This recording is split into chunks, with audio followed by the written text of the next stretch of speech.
साथियों, आपने अक्सर देखा होगा कि कई बार घर की महिलाएं अपने कीमती आभूषण और कुछ रुपए पैसे अनाज के डिब्बों में या कुछ ऐसी जगह पर छुपा कर रख देती हैं जिसके बारे में किसी को कुछ भी नहीं पता होता।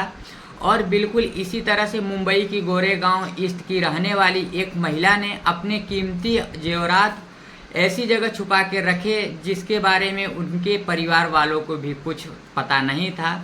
लेकिन एक दिन जब महिला को अपने गहनों की ज़रूरत पड़ी और जैसे ही उसने उस जगह को जाकर तलाशना शुरू किया जहां पर उसने अपने गहने छुपाए थे, तो वहां पे उसे कुछ भी समझ में नहीं आ रहा था कि कहां पे वो गहने चले गए हैं। आखिरकार इतने सारे गहने अचानक कहां गायब हो गए। और फिर उसने बार बार याद करने की कोशिश की, कहीं उसने गहने को कहीं और तो नहीं छुपाए थे।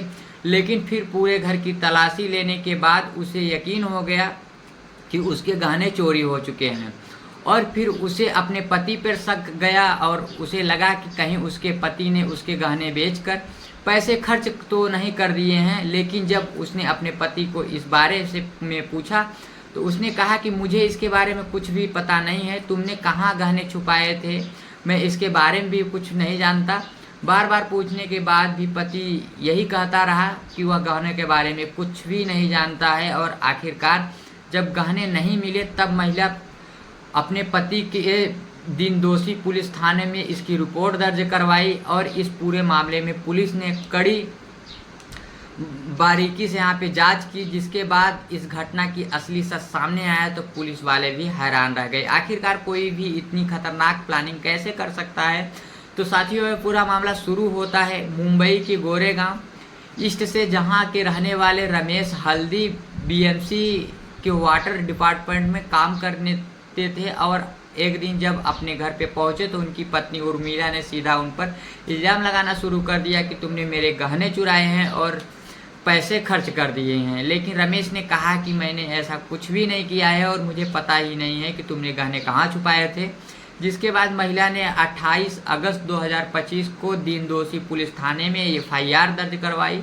अब जैसे ही पुलिस को शिकायत मिली तो वो तत्काल घटना स्थल पे पहुंचे।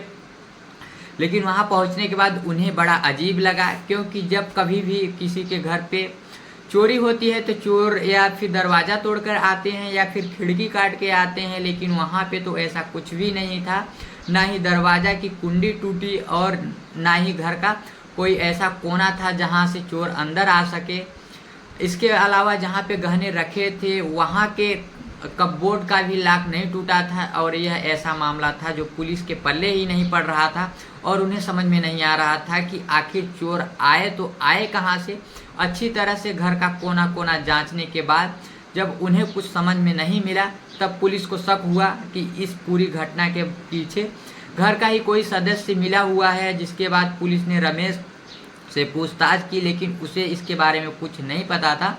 इसके अलावा घर के उसके करीब 17 से 18 साल की एक बेटी थी, लेकिन वह भी कुछ इस बारे में नहीं जानती थी। आखिरकार जब पुलिस वाले जानकारी नहीं हासिल हुई तब पुलिस ने अलग तरीके से अपनी जांच शुरू की और उन्होंने पूरे घर के मोबाइल नंबर के लिए वे उसका कॉल रिकॉर्ड जांच करवाई। परिवार के हर एक सदस्य के कॉल रिकॉर्ड की बारीकी से जांच की गई। और जब पुलिस उर्मिला के कॉल डिटेल खंगाल रही थी तभी उन्होंने एक बेहद चौंकाने वाली बात पता चली। उर्मिला के कॉल रिकॉर्डिंग में एक नंबर बार बार फ्लैश कर रहा था। अक्सर उर्मिला उस नंबर पर घंटों बातें करती थी। और इसके अलावा एक और नंबर मिला जिस पर उर्मिला की अक्सर बात हुआ करती थी।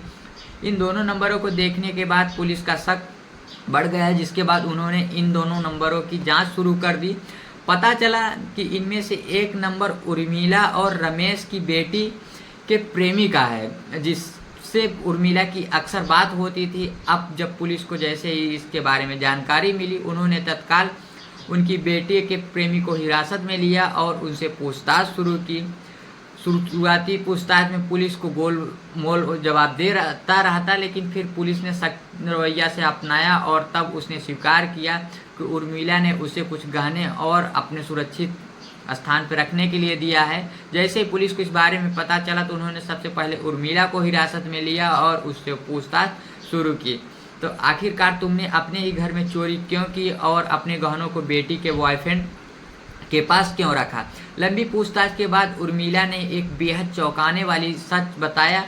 खबरों के अनुसार यह पता चला कि उर्मिला और रमेश की शादी को करीब 18 साल बीत चुके थे और शादी के कुछ सालों तक तो उनकी शादीशुदा ज़िंदगी बहुत बढ़िया चली। लेकिन फिर महिला की मुलाकात एक दिन अन्य व्यक्ति से हुई जिससे उसके प्रेम संबंध बन गए और इसके बाद उर्मिला अपने प्रेमी से घंटों फ़ोन पर बात किया करती थी।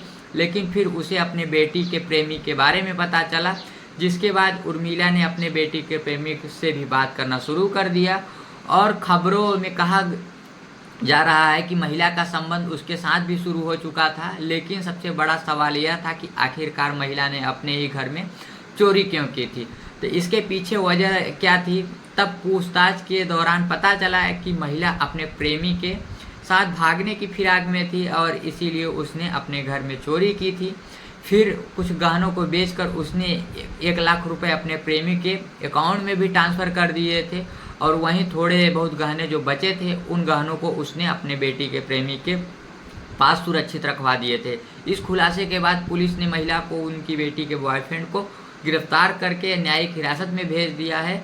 तो साथियों, यह कहानी सिर्फ एक चोरी की नहीं बल्कि झूठ, छल और धोखे से बुनी गई है और साजिश जिससे पूरे परिवार की नींवें हिला दी और एक महिला ने जिसने अपने ही घर को निशाना बनाया। आप अपने पति की फंसाने की कोशिश की ताकि वह प्रेमी के साथ भाग सके। आज वह महिला न्यायिक हिरासत में है, बेटी का बॉयफ्रेंड भी जेल की सलाखों के पीछे है और पुलिस अब इस रहस्यमयी प्रेमी की भूमिका तलाश रही है जिसके लिए यह पूरा खेल खेला गया है। सवाल यह है कि क्या कोई मोहब्बत इतनी अंधी हो सकती है कि इंसान अपने ही घर को बर्बाद कर दे।